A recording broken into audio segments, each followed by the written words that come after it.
السلام عليكم ورحمة الله وبركاته. ازيكم حبايبي، عاملين ايه؟ يا رب تكونوا بخير.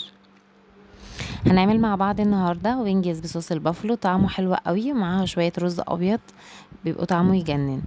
بطريقة سهلة قوي وسريعة وجميلة ولذيذة، والصوص طريقته سهلة جدا. لو لسه ما اشتركتوش في القناة، يا ريت بعد اذنكم تشتركوا وتفعلوا زر الجرس، ولو الفيديو عجبكم متنسوش تعملوا اللايك. هنعمله مع بعض بطريقة بسيطة جدا. تابعوني لحد الآخر وشوفوا الطريقة بالتفصيل، وما تنسوش زي ما قلت لكم الاشتراك واللايك. شايفين الطعم الجميل؟ قرمشة مع الصوص جوسي كده، طعمها يجنن. والصوص اصلا طعمه حكاية سويت اند صور كده، طعمه حلو قوي قوي قوي. يلا نعمله مع بعض. انا هنجيب كيلو ونص اجنحة دجاج او كيلو على حسب عدد الافراد، وهننضفه كويس جدا ونغسله ونقعه في محلول الملح والخل والليمون، نصفيه من الماء كويس جدا ونحطه في طبق، وهنرش عليه ملح وفلفل اسود بس، مش هنحط عليه اي حاجه تانية خالص. وفي طبق تاني على جنب حاطين فيه نص كوبايه دقيق ونص كوبايه نشا. تمام. ده الكفر اللي احنا هنعمل فيه اجنحه الدجاج. هنحط اجنحه الدجاج في الكفر اللي هو الدقيق والنشا، وحاطين شويه ملح طبعا في الدقيق والنشا. هنعملهم كده كويس في الدقيق والنشا كده، وننفضه من اي زيادات، ونكون حاطين على النار طاسه فيها زيت بيسخن، يا اما طاسه تكون غويطه يا اما حله.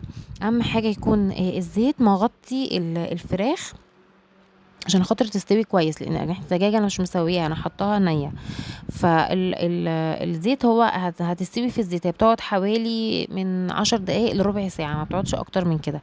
بس زي ما قلت لكم لازم يكون الزيت غزير.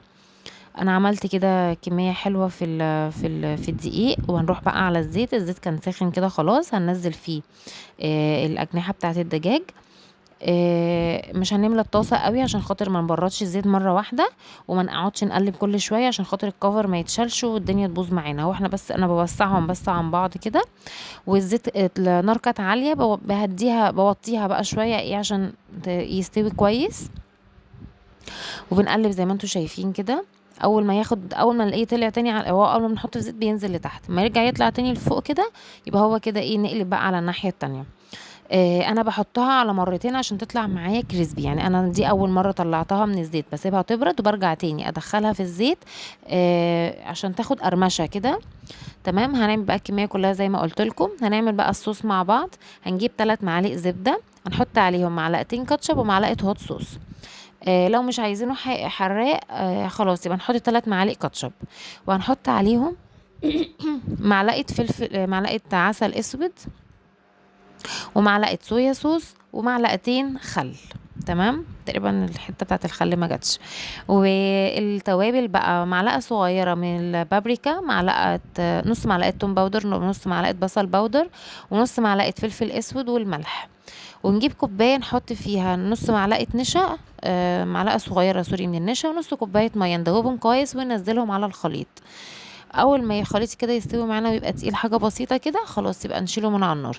دي المرحله التانية اللي كنت بنزل فيها الفراخ في الزيت تاني عشان تاخد قرمشه كده. الفراخ طلعت معانا مقرمشه وحلوه قوي. اما تنزل بقى في الصوص مش هتطرى، مش هتعجن. وطبعا ما ننزلهاش في الصوص غير عند التقديم، يعني ما نعملهاش في الصوص ونسيبها نركنها على جنب، لا، هو اول ما نيجي نقدمها على الاكل نبدا ننزلها في الصوص.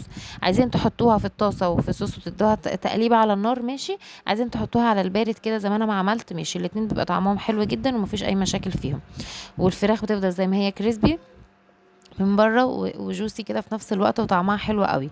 والصوص ده طعمه بجد حكايه وهم. جربوه، متنسوش تقولوا رايكم فيه ايه، وبالهنا والشفا.